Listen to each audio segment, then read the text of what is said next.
sorry for that, as the best choice for Chromebooks in education.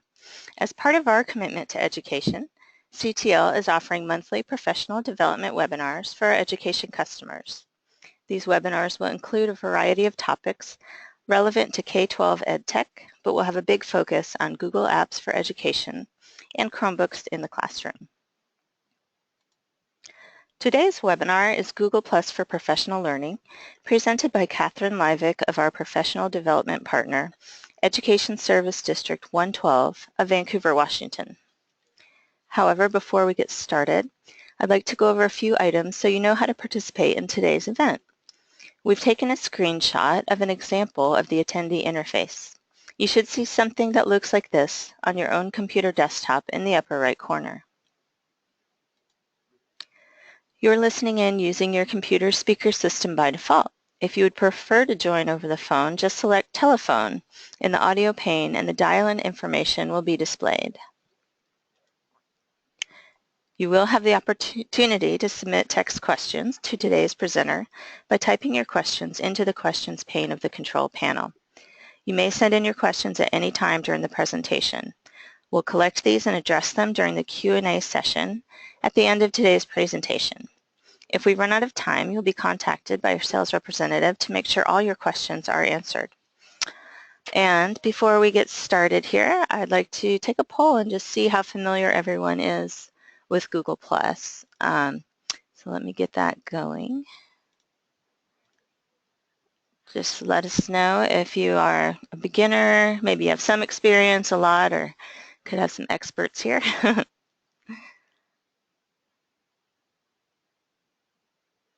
I'll give people a couple more seconds here.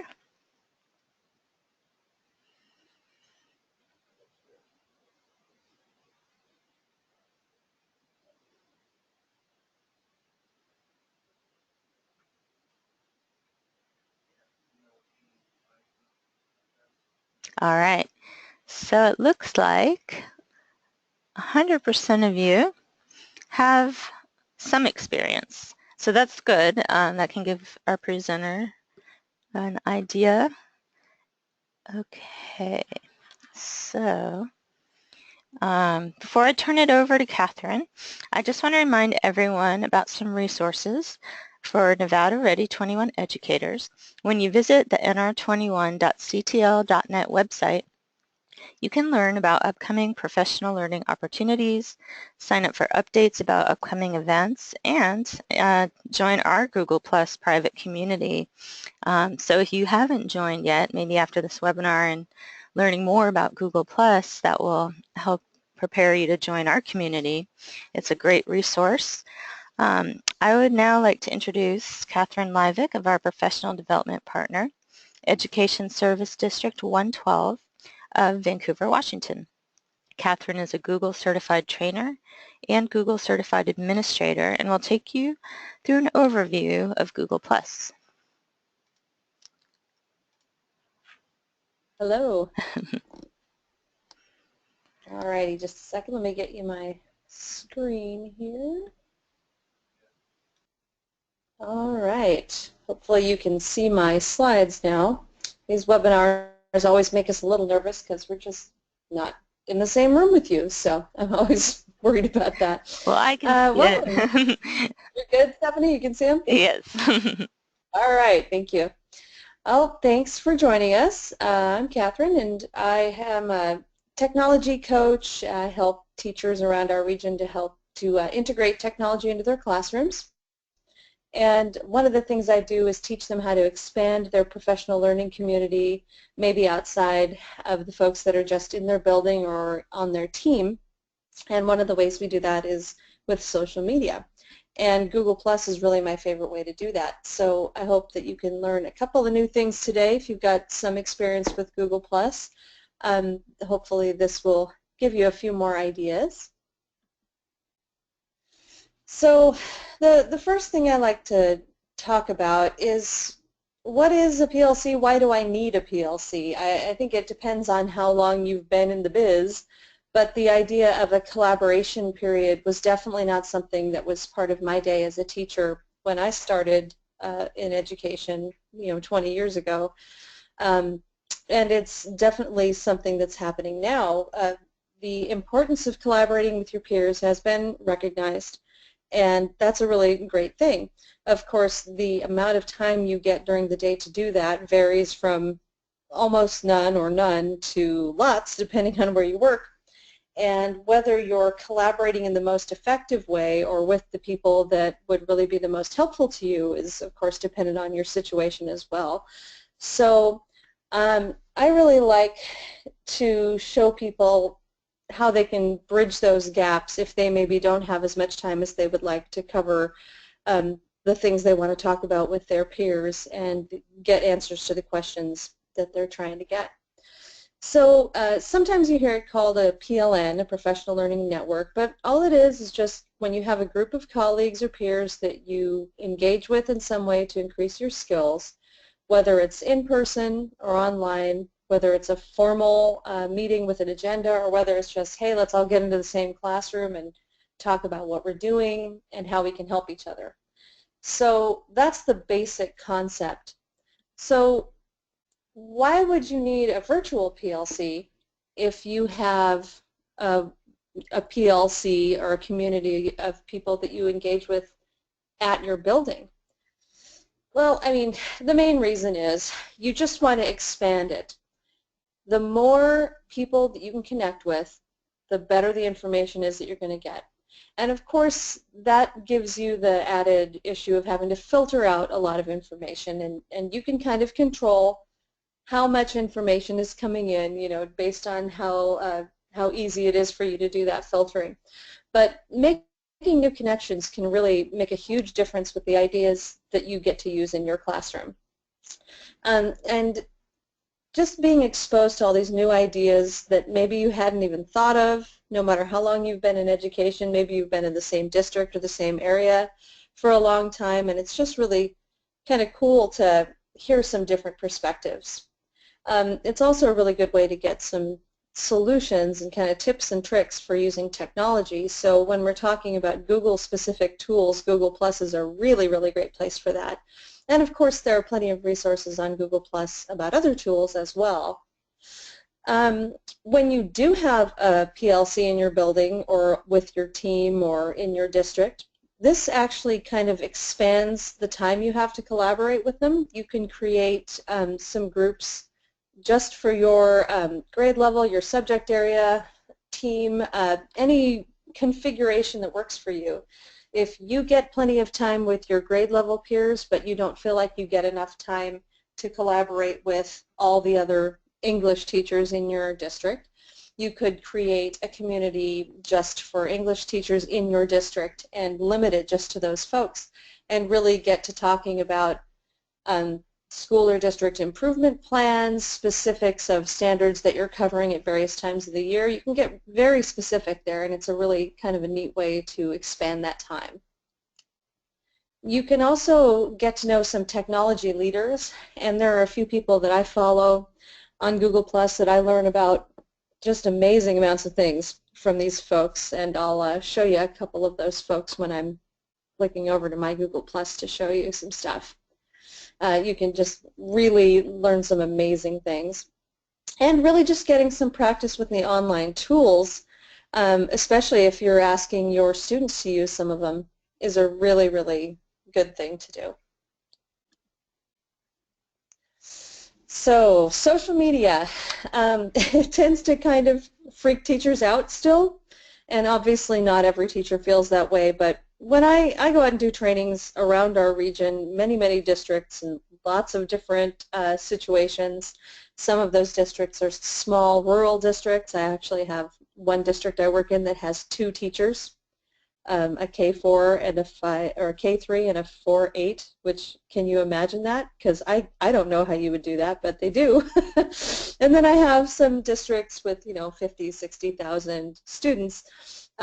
So we get a really wide range of attitudes about the internet in general and social media, but even with that wide range, we still have a very large amount of people who are just kind of, I don't think we should involve social media with school at all. And the problem is we can't really just make that choice anymore. It's gone beyond that. We can't just say, well, we're not going to do Twitter, we're not going to do Facebook, we're not going to have anything to do with this, because the kids have moved on and we've got to move a little bit too. So you have to find a way to leverage this to make it work for you. You're a teacher, you don't have a lot of time. So if you've made the conscious choice to stay off of the social media so you can, do the rest of your life in a timely fashion, and I certainly understand that, sometimes it's hard to figure out how you could use this in a way that really works for you. And I think one of those ways is by choosing the right tool. And so when people ask me which social media tool they should use to start meeting new people for their PLC, we kind of talk about Twitter and Facebook. The noise to signal on Facebook and Twitter is pretty high, meaning that there's a lot of good stuff on there, but there's also a lot of just random things and distractors and stuff that is not related or professional at all.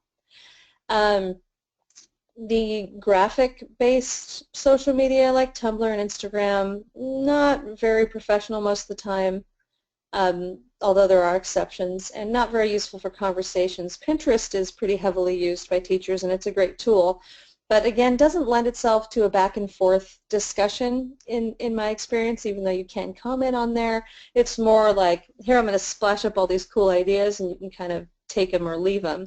But if we want to have a conversation and really have a good amount of the information that's coming in be professional, Google Plus, in my experience, is the way to go, because you have a lot of people who are using Google tools. So if you're a Google Apps for Education district, you're going to find people who have that in common with you. And because there's kind of less other nonsense going on with Google Plus, it's just a lot easier to get your focus to be professional there. Now, you can always add anyone you want, and you can have, all kinds of cat pictures or whatever else coming at your feed. But if you want to compress the time you're spending to get the good information, you have to be pretty focused about what you're following in your professional social media feeds. So I think Google Plus makes that easier. And you don't have a lot of ads flashing at you like Facebook does. Everything is just a little bit more focused. So hopefully you guys will find it useful in that way too. That said, I love this cat, and I always laugh when I see that picture. So when you start out with Google+, you're going to want to set up your profile first thing. And it'll ask you to do a few things. It'll kind of walk you through it and say, add a picture, tell us some stuff about yourselves. And some people who don't have a ton of experience on social media are kind of freaked out by that. They don't want to add a picture, or they don't want to use their real name, or they don't want to say where they work. And of course, some people have really good reasons that they don't want to add those things, and your safety is paramount. If you have a reason that you can't do that, you can't do that. But what I recommend to most people is that they upload a professional-looking profile picture that shows their face, so you have a person to associate with it. I mean, we are getting used to communicating in this way, but it's still, I'm not really in front of you, and so it's hard to identify with me as a human unless you have a picture. Most of us will have some kind of a staff photo or something, and that's a good one to use. We do want to, of course, keep that professional, and there have been many instances of teachers who were told, no, you really should not have that picture of you drinking the giant margarita on vacation in your bikini on your professional social media profile, and we'll talk a little bit more about that later. But and I'm always like, wow, I can't believe I have to say that. But some people really, they're just like, oh, this is a cool picture, and it is. But we have to kind of be cognizant of the impression that we're projecting. You need to use your real name, the name you use professionally at work, and that way people can actually tell who they're connecting with. And I think it's a really good idea to have your basic work information publicly viewable to the extent that you're comfortable. And some of that might be actually controlled by your district, because Google Plus is something that your Google administrator has the ability to set some parameters on. I would recommend naming your district, if not your school, and just making sure that people can tell that you're a real person, you're a teacher at a school in this general area. And most of the time if you do that, people will feel like they can kind of trust that you are who you are, at least on the very basic level. If you try to join some professional communities on Google+, and you don't have that kind of information viewable, it makes it difficult for the moderators to understand whether or not you're the right person to let in. So I think it's a good rule to have that stuff there. Don't cross the streams. This is what I always tell people. Everybody has their own limits and ideas about this. I personally have, I don't cross the streams at all with my social media, meaning that I have a personal Facebook and I do not do professional things on that Facebook, and I have a professional Google Plus, and I don't really have a lot of personal stuff on there. I just keep it kind of separate, and for me that's important because I have a sense of humor that not everybody appreciates and I don't want to inflict that sense of humor on everyone that I'm involved with professionally necessarily. You have to judge for yourself whether that's the case for you. If you're not a heavy user of social media, if you don't plan to post a lot of stuff, you could maybe add your friends or your family to the same stream you use for professional stuff, but then you can always get those fun posts from your grandma on there and stuff that just isn't relevant. So for me, it's easier to just keep them completely separate. One of the cool things that Google Plus does is it does remind us if we're posting publicly, like the little screenshot I have there. This could be seen out of my domain, you know, just so you know. It doesn't choose that based on what you say. It just always reminds you, hey, you're posting publicly, so keep it cool, and I think that's kind of a neat feature, actually. So we'll bounce over to Google Plus here for a second and look at how this is set up. One of the things I want you to know is that you can always look at your profile as yourself, and then you can always look at the public view to see how you have it set up and what just anyone can see when they get in there. And you can also see who has added you to their circles and who's following you and who you're following. All your lists of that stuff are there. So I'm going to switch over to my Google Plus, and this is what my home feed works like right now. I just posted something, so I'm seeing myself in my feed. As I scroll down, I have this chronological listing of what some other people have posted. Okay. And most of my stuff is just directly educationally related. I have a few things from Flipboard that are a little bit different. Flipboard seems to have been on a posting spree this morning. Sometimes that happens. You have to scroll down a bit to get to anything else that you want to see. But that's just everybody in my circles in this main stream here. I have some different circles defined, and your circles are just groups of people that you share with. So your biggest circle is the public. Anything that you post publicly will go everywhere. Anyone on the entire internet can see it without being logged in. It's public is public, so you have to keep that in mind.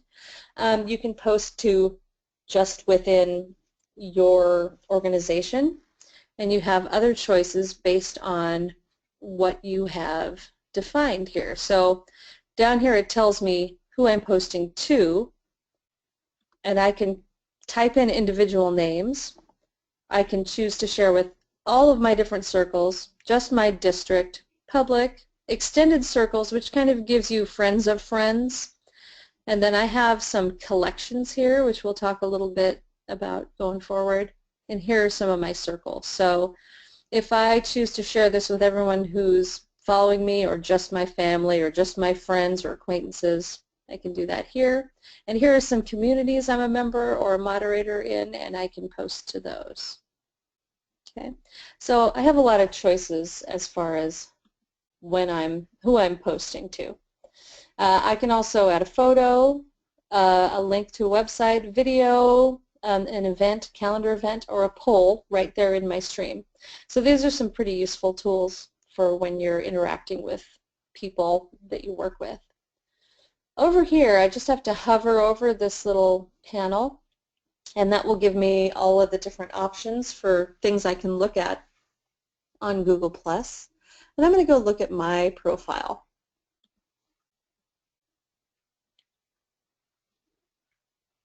So this is me, and this is my view of it because I'm logged in, and I can tell up here that it's me that I'm logged in as. But I have this great little tool right here. And in case you didn't know, Facebook has a similar tool, so this is always kind of an interesting thing to do. I can click on View Profile As, and I can see what this looks like to the public. Okay, so people who haven't friended me or I haven't friended them, I can see what I've posted publicly, and I can see the communities I'm in. I can see who's in my circles and who has me in their circles. Now, this is something to think about, and it's not anything to get super worried about, I don't think, but pretty much anyone can add you depending on your settings for Google+. And there are people on Google+, although there's less of this here than there is on Facebook, for example. But there are people who have Google+ accounts who are selling, shall we say, services that are not relevant to education or professional in nature. So what I like to do is to go periodically look through who has me in the circles, and I can scroll through here and go, I know this person, I know who this is. Oh, look, there's Stephanie, she's pretty cool, I'll let her stay, you know. So I have all these people that I kind of know, and it sorts them by relevance, so it can kind of figure out who I know and who I don't know. And as I scroll down, I might run into someone I don't know. See, I don't know this guy. He looks like a heck of a lot of fun. There he is with his big margarita, but my guess is that this is not his professional account. Maybe it is. I don't know what industry he works in. Anyway, that's cool. I don't know him, but I might want to click through and see who he is. Often you can tell just by looking if the profile picture is a picture of, say, just someone's bosoms, then I kind of know that this is probably not a teacher that I need to be engaging with on my professional social media, and I can block or remove them. So if I want to get rid of someone who is following me, I can click on their profile, and I can go see if I need to get rid of them. I have some choices. I can mute or block that person. I'm not going to because she's fine. But I have the option here with this little drop down under their name once I've clicked through to their profile. So it's not a thing to really get super worried about, but for me, I just would like people to not be one click away from something inappropriate if they're a professional colleague and they click here and see something maybe that I would like them not to see coming up on my page. So it's just something to keep in mind. There is some maintenance to be done. I wouldn't stress too hard about it, but do know that you can go through and check on those things. So this is the whole feed or list of my posts, and this is chronological, going backwards in time. And things that I have reshared, pictures that I've taken, anything that I have uploaded here. And I can scroll back up to the top. I have these little tabs that give us some other options here. Collections are a pretty cool tool. And well, let's do communities first. So when you are in a professional learning community, you have a community already created in real life. But when we're in Google+, we want to create a community or find a community that's sharing about the things that we're interested in. So the first thing you probably want to do is try to find some communities, and I believe when you start up your Google+ profile, it'll step you through that and ask you to choose some interests, and then it'll find you some communities based on those. Some communities are completely public and open, and some are not. So with my communities, I'm going to go over here to view them in this left sidebar. I have chosen to join communities that are relevant to the stuff I want to learn about. I'm a Google administrator, So I run the back end of my Google domain, and I set settings for how users can use it. So one of the communities that I use a lot is this Google Apps for Education admins community. And you can see there's a lot of people in there worldwide, all education administrators of Google domains. If I have a question about how I can do a setting for Google apps, I can go in here, I can search this community, and I get tons and tons of really good information. Same thing with GEG Washington. This is our state Google Educators group. And so if I want to speak to people who are using Google Apps for Education in my state, that's where I go. This Southwest Washington Admins User Group is something that I created for a user group that I work with in person, and then we have expanded our collaboration time because we only meet maybe once every other month. And we can discuss things and ask questions here in this private community, and I can let in whoever I would like to let in. So you can search for communities that will suit your needs, and you can see some of them are pretty huge. So again, that signal to noise ratio kind of changes, but there's also some good information in these different groups, and you can search the communities too to find information that you're looking for. And when you want to create a new community, you can do that right from here. So I just choose my left sidebar, communities, and it'll start with all communities, and then, or it'll probably start here actually, depending on your settings. And then I will go to all communities, create community, and then I can decide how private I want it to be. So I can restrict it to inside my district, or I can leave it, more public. And after I've made a few more choices, I'll have my community set up that'll ask me to tell it if I want to just let anyone join it, or if I want to moderate that, meaning it's going to say, hey, can this person join your group? And you can make those decisions when you create a community. But using that tool, you can create a discussion board just for your English teachers in your district, just for 6th grade teachers, just for people who are piloting Google Apps for Education, just for people who are starting to try and use Google Classroom specifically. There are a number of ways you could set it up. And I really recommend searching for some communities, finding and joining a few, participating in them for a while, and then setting up one of your own, because it's a really great way to share information. And you can not just have discussions, but you can also share Google Docs. You can share all kinds of things. So if you have a document that you want to share with everyone, this is a place you can post it. It just becomes a really great repository of information for everything that you have to share.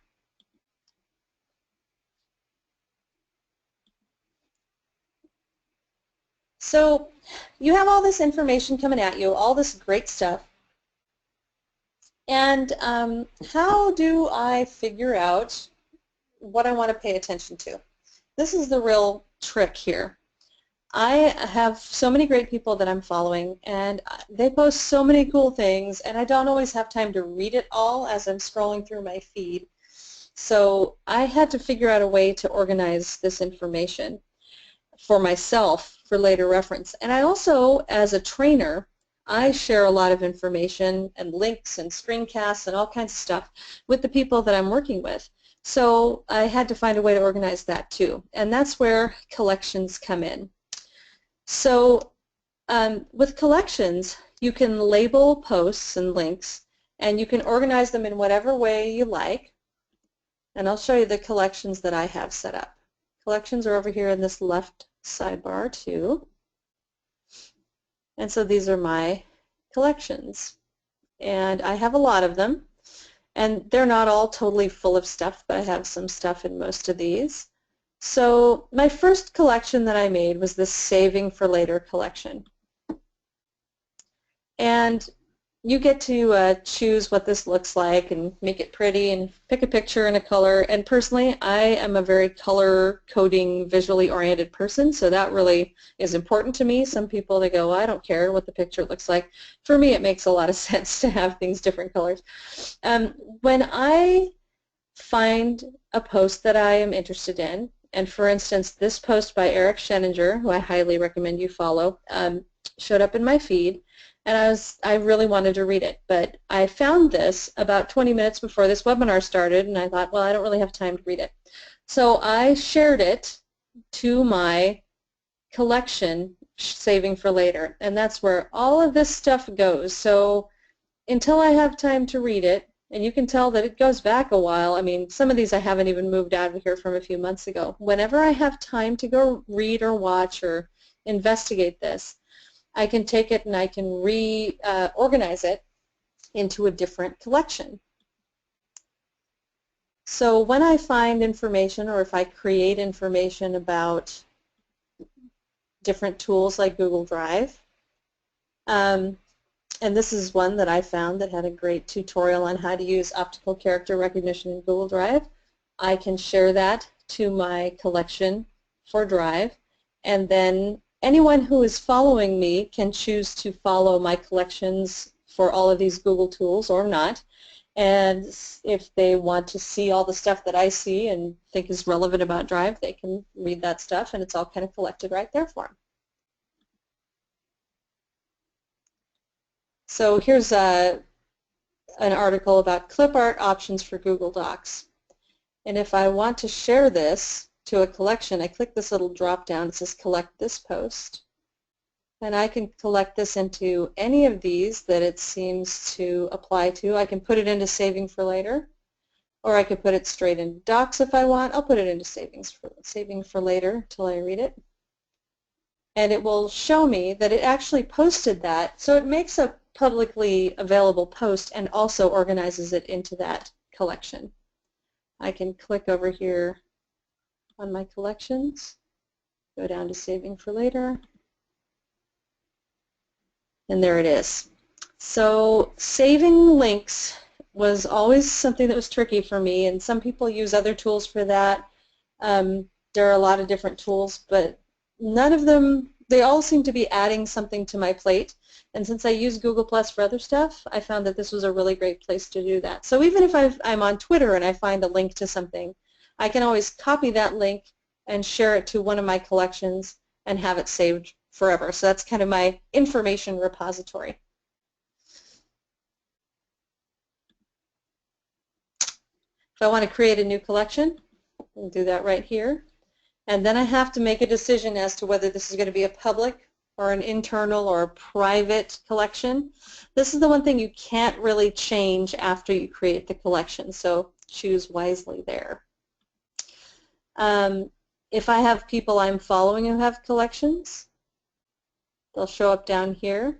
This is one of our GEG moderators, Justin. He's a great guy. This is one of my colleagues and another colleague, and so I can follow the stuff that they have found, and I might reshare it into my collection. It's all about collaboration. It's all about sharing.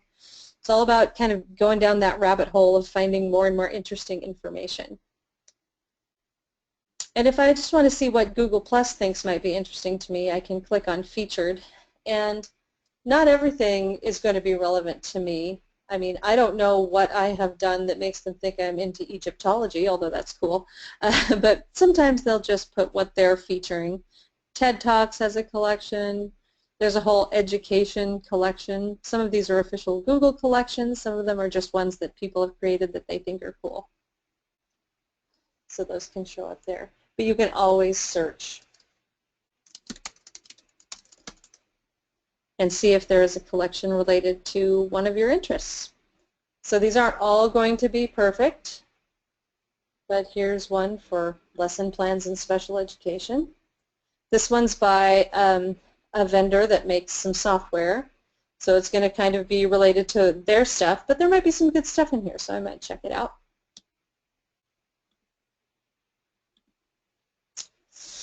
So on Facebook, when you see a post that you think is interesting, you've got that little thumbs up like button.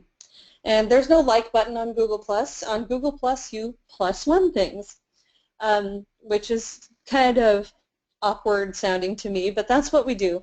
And the cool thing about Google Plus is I also have this, whoops, sorry about that, I have a list of things that I have +1'd, and I am able to actually go and click on my activity log, and I'll show you where that is. And I can see anything that I have posted or liked as in +1, or anything that I have done. So if I don't have time to even decide what collection I want to share to, but I just want to click the +1, or if I've commented on something, I always can go back here and see what I've +1'd. Anything I put a +1 on, I can go, oh, you know, I really wanted to go find this article that Eric Scheninger posted, but I didn't put it in a collection. I can go here, and then I could click on that and get to his post and see it. So the way I get to that is by going into my settings, okay, and I go into my activity log. Okay, so that's kind of a handy, I really think that's a hidden feature. Most people don't know you could do that, and in fact I only found out about it myself a few months ago, and it was a pretty cool thing to find out, because sometimes you don't have anything but any time to do anything but just click the +1. So definitely good to know about that.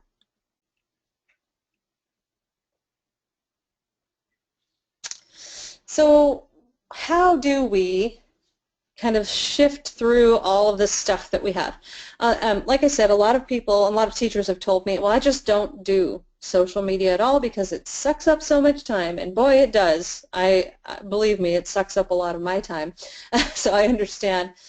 But they're starting to get the idea that they might want to use it, and they don't know how to use it without letting it suck all of their time away.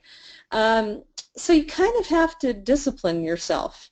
If you can set aside time on a regular basis to just view your social media for professional reasons, you can actually make that kind of a pleasant time. And a lot of people do that first thing in the morning. They're not quite awake enough to start working on their lesson plans or for the day, or if they have time as soon as they get to school, they can sit with their little cup of coffee and just kind of go through their feed and maybe start saving things to collections or +1ing things. Well, that's an awkward thing to say, +1ing things, so that they can look at them later.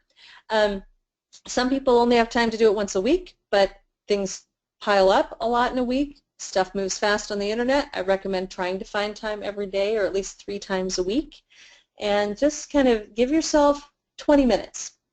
And you won't get through everything. That's the other thing to know, is that the internet never ends, and you will never get to the bottom of the internet. It's just not going to happen. So you need to limit that time and just say, okay, I'm going to get as much awesome information as I can in 20 minutes. Or maybe you even say, well, today I'm just going to search for things about this one unit of study in this one class I teach. So maybe I am teaching my unit on ancient Egypt, and I'm just going to see what I can find in that Egyptology community today. If you can, be a part of the conversation.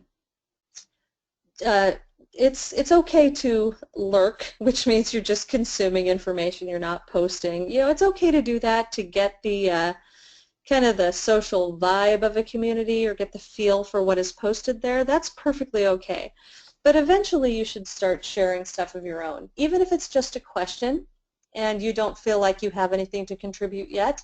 When you start asking questions, you start a conversation, and that really makes it relevant for everyone. So I recommend, you know, don't be shy, get out there, ask some questions. Don't worry, it's probably not a dumb question, and everybody else probably has the same question. So try to post when you can. And keep it as simple as you need to, but just stay engaged. Just keep your toe in the water of the social media. And honestly, I think that's a lot easier to do if you are creating your own communities or joining communities that kind of narrow things down for your focus. So those are my main rules for finding the time to do social media in a professional way.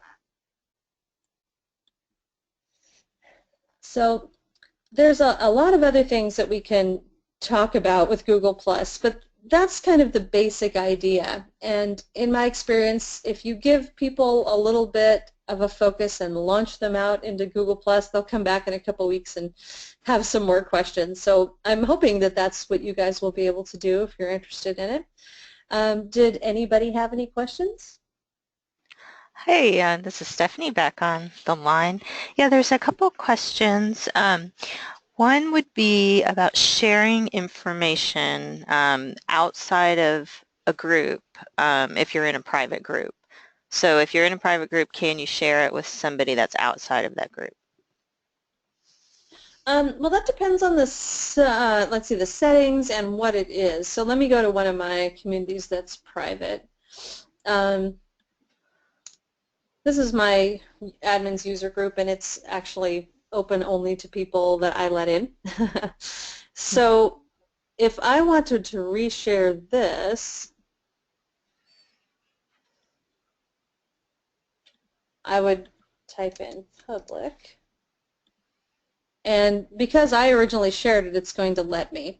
If I try to share someone else's post, I might be limited to, let me see if I can get one. Obviously, I post most of the time in here. It might limit me to the original audience.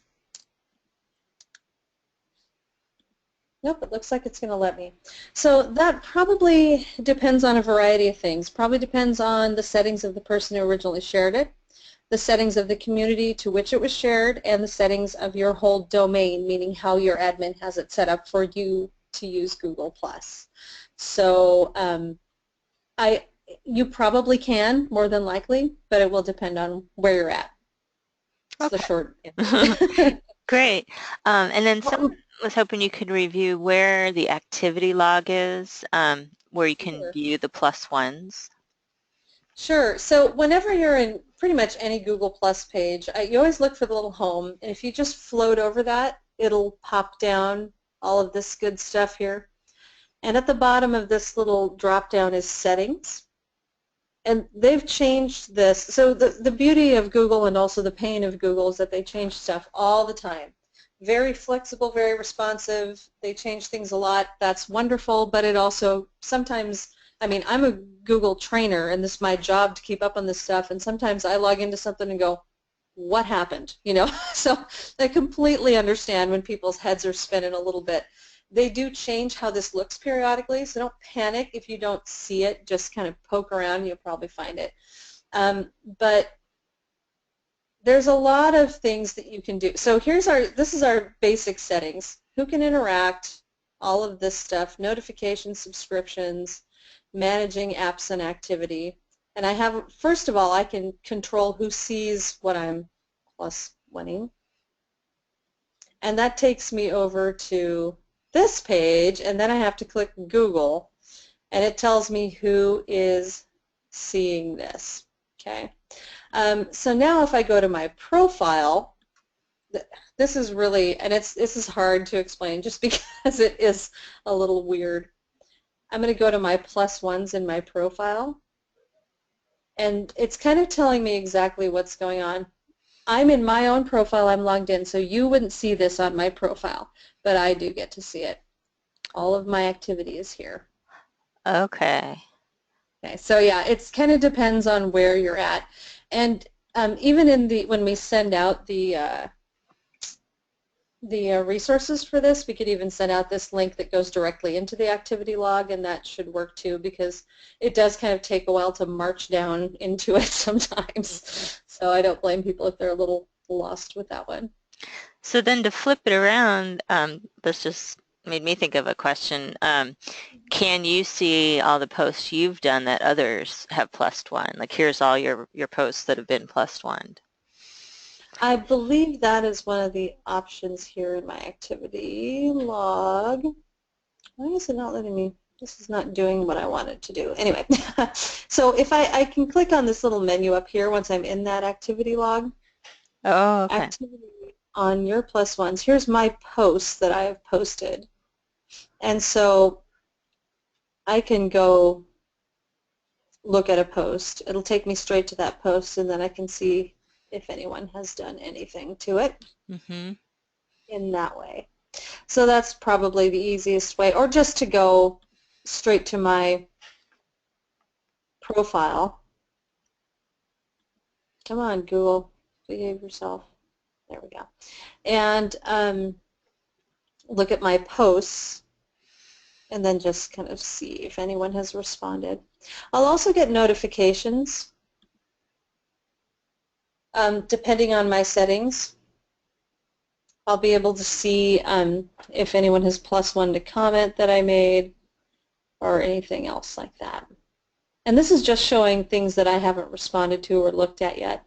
Some of these are from a few days ago. Sometimes I go through my notifications. Sometimes I just go through my posts. It just depends on what's going on. But this little bell would be red if I had a lot of unseen notifications. Right now it says 0. But if I hadn't seen these, it would tell me how many I had. Okay. Um, and then for the circles, um, can you have kind of some of the same people in different circles? For example, if you worked with someone that happens to be a relative or something like this. You can. So I could take a person. Here, I'll go to my profile here. Here are the people that are in my circles. So, some of these people, you'll see that they appear twice. Some of us have more than one account. You know, it's just the way it is. Like the face my friend Nathan is making right there. So if I just hover over Stephanie, I can see all the circles that I have defined. And I could add her into following, and I could add her into friends also. Okay. And then if I share to friends or following, she'll see it. And if I want a new circle, I can create a new circle, and I'll just name it CTL.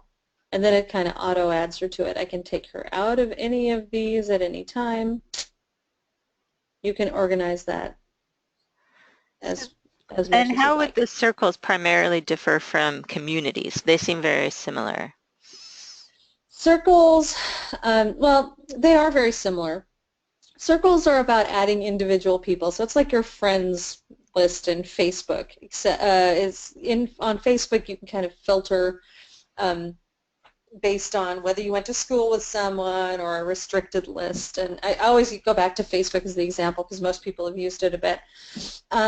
With communities, you're meaning to share with that group, and there are some additional tools in the communities that lend themselves to that group discussion a little bit more. So that's really the only difference. Oh, okay, that's great. That makes it a little more clear. Um, and then let's see, downloading capabilities. If you post photos or these kind of things, are others able to actually download that, or is there some security in place for that? Well, I believe that is based on your settings too. So I don't have a lot of photos in mine, but I did get to meet Sir Ken Robinson, and I was totally freaking out. So I uploaded that picture. Oh man, that was awesome. He's so cool. Anyway, I think that I can set individual privacy on each of these. Oh no, that just wants me to edit the photo. I don't want to do that. Let me see. It may be in my global settings, so I'm going to have to go look at that. All right, here's a choice I can make right away. Do I want to show where it was taken or not? So that's the first thing, is whether I want people to see where it was taken. And I believe, so your profile photo is kind of automatically public. And I don't think you can change that. I think the privacy of your Google Photos on Google Plus is kind of a domain setting. So your admin will decide the highest level of sharing you can do, and beyond that I think you can restrict. So if I had just shared this with my friends circle, only they would be able to see it, and then they could probably download it.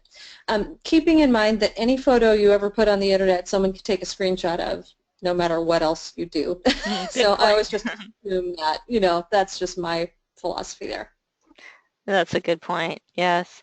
Um, well, I don't see any other questions coming in. I was kind of curious about maybe some keywords that you might want to recommend for maybe for this group. We have our Nevada Ready 21 community. So of course that's an awesome one to join, but maybe there's some other keywords of groups that you might recommend. Well, yeah, and I think that the Nevada Ready 21 community is a really great place to start, just see people posting and kind of participate in some discussions, introduce yourself, and get a feel for how communities work. I think it's good to add a couple collections and a couple communities to see how those work. So I would just do a search based on whatever your specialty is. So I did this one, and I think I have a group for those guys already. Middle school teachers, teaching resources. So, and not everything is going to be relevant necessarily, but a lot of this will be. Educators on Google Plus. Yeah, I haven't seen that one. Maybe I'll just join that. We'll see what it's about. So I say, you know, like anything else that you search, try to get specific if you can. So instead of just teachers, special ed teachers or English teachers or 6th grade science, and just see what you get there. I do recommend definitely joining, let's see, if you're using Chromebooks, Chromebook EDU is a good one. Google Apps for Education is a good one. Again, a very big community, but a very good one. I would definitely start there. Let's see, for collections, if you want to follow me and follow some of my collections, you're welcome to do that. Let's see. Let's see if we get anything when we do a search for Google Classroom. So it's hard to tell when you look at these whether these are people's, like, this is just my Google Classroom collection of my own stuff that I'm creating, or stuff that they're collecting from other places. So we just got to click through it. And this looks very useful, except that I don't speak Dutch, so this is not going to help me very much. But that's what we do. We just click around, and at least I think that's Dutch. Gosh, I hope so. All aboard the workflow train. That looks like fun. So this looks like a pretty cool person, and this is a person that I'm familiar with from the Google Apps world. She's pretty knowledgeable. So there's some pretty interesting stuff here. So yeah, I would just go in and do some searches, you know, and then start following people that seem to know what they're doing. And I'm not implying that I'm one of those people, but you are welcome to follow me either way. Once you find a few of those communities, you'll meet more people. Don't be afraid to add people to your circles. It does not obligate them to add you back, but then you can follow their public posts and see what they're doing, and maybe you'll expand from there. That sounds great. That's a great place to start, and you definitely know what you're doing, Catherine. I endorse your page.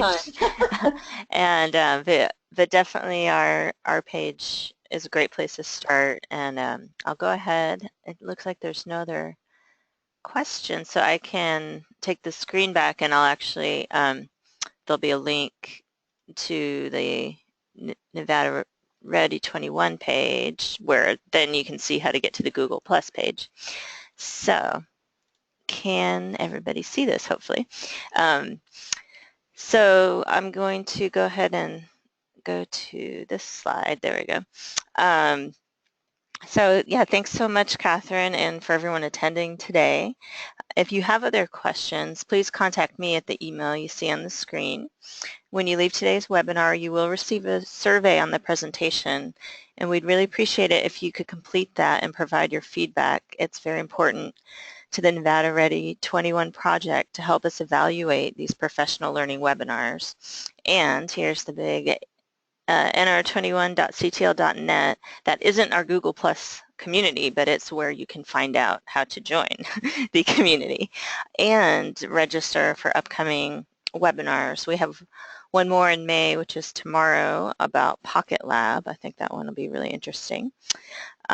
You'll also receive a follow-up email within 24 to 48 hours with a link to view a recording of today's webinar. On behalf of CTL and our presenters, thanks for joining us today, and I hope you have a great rest of your day.